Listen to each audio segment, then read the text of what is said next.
Voici maintenant la dernière capsule du chapitre où nous allons voir comment calculer l'aire d'un solide décomposable.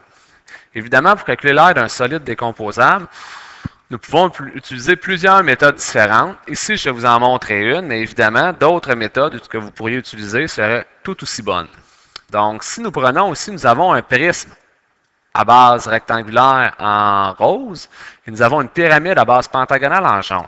Évidemment, les deux solides sont collés. Donc, si nous décidons de peinturer le solide, nous pouvons peinturer le rose, nous pouvons peinturer l'aire latérale de la pyramide, mais nous ne pouvons pas peinturer sous la pyramide et sur le prisme où les deux sont collés ensemble.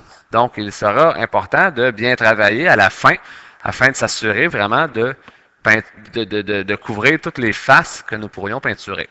Donc, ici, on va travailler un peu moins en trois colonnes, mais plutôt avec l'aire des bases puis l'aire latérale. Nous ne calculerons pas l'aire totale parce que c'est plus difficile de travailler. Donc, première chose, nous avons le prisme. Donc, travaillons sur le prisme.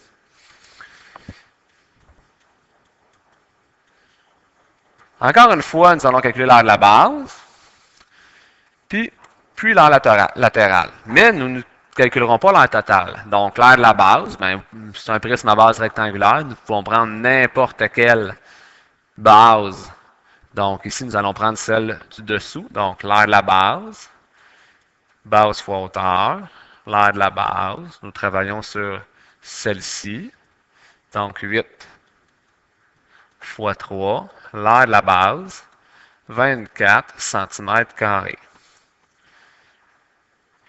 Donc, l'aire latérale, nous pouvons la calculer. Donc, l'aire latérale, la formule ne change pas. Nous pourrions y aller rectangle par rectangle, mais nous pouvons faire tous les rectangles en même temps. Donc, périmètre de la base fois la hauteur, donc l'aire latérale. Périmètre de la base ici est de 22 fois 5, l'aire latérale, 110 cm², que nous ennuageons. Nous venons de calculer toutes les faces du prisme. Nous allons maintenant travailler sur la pyramide.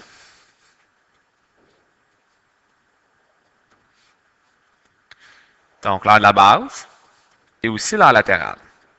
Donc, la base étant un pentagone, l'aire de la base est donnée par can sur 2. La mesure du côté est de 4. La mesure de l'apothème est de 1,6. Le nombre de côtés est de 5. Le périmètre est de 20. Trouvons l'aire de la base. 4 fois 1,6 fois 5 divisé en 2. Donc, l'aire de la base est égale à 16 cm², que nous ennuageons. On peut dire qu'on n'aura pas à la peinturer, mais on va devoir l'enlever à la fin car la base est collée sur le prisme et la partie en jaune qui touche au prisme ne sera pas peinturée.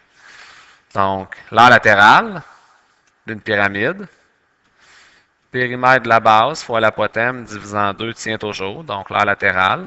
Le périmètre de la base est 20 fois l'apothème 7 divisé en 2, donc l'aire latérale est égal à 20 fois 7 divisé en 2, 70 cm².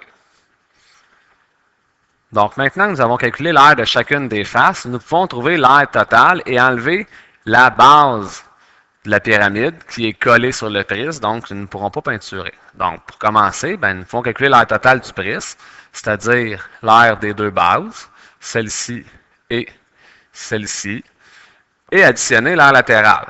Donc, 24 plus 24 plus 110 pour un total de 158 cm². Par la suite, à ce 158-là, nous pouvons ajouter l'aire latérale de la pyramide, ce qui est en jaune ici, l'aire latérale.